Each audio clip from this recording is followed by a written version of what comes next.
এখন আমি কোথায় যাচ্ছি বলো তো? আজকে আমার বান্ধবীর জন্মদিন। আর সেটা আমি ভুলেই গিয়েছিলাম। হঠাৎ করে মনে পড়ার পরে মনে হলো এই যে ওর জন্য তো কেক কিনতে হবে আর একটু ফুল কিনতে হবে। তো তাড়াতাড়ি বেরিয়ে পড়লাম। কাছাকাছি বিএনএম বলে একটা সুপার মার্কেট আছে, সেখানেই গেলাম। সেখান থেকে গিয়ে অনেক খুঁজে একটা কেক কিনলাম। কেকটা আমি ঠিকঠাক মনের মতো হয়নি আমার।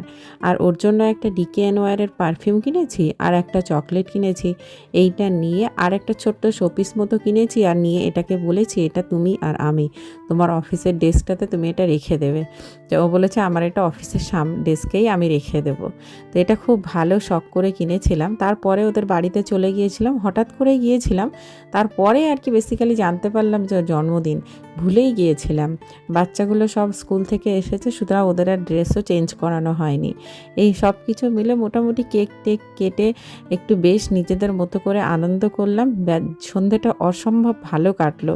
এটাই হচ্ছে ব্যাপার, যে কোনো কিছু প্রি প্ল্যান থাকলে সেটাকে অতটা ভালো, সারপ্রাইজিং কিছু হলে সবসময় ভীষণ ভালো লাগে। যাই হোক, আজকে এইটুকু ভিডিও তোমাদের কাছে শেয়ার করলাম। যদি ভিডিওটা ভালো লাগে আমার চ্যানেলটিকে সাবস্ক্রাইব করো, বা ইউকে সম্পর্কে আরও অনেক কিছু যদি তোমাদের জানার থাকে সেগুলো আমাকে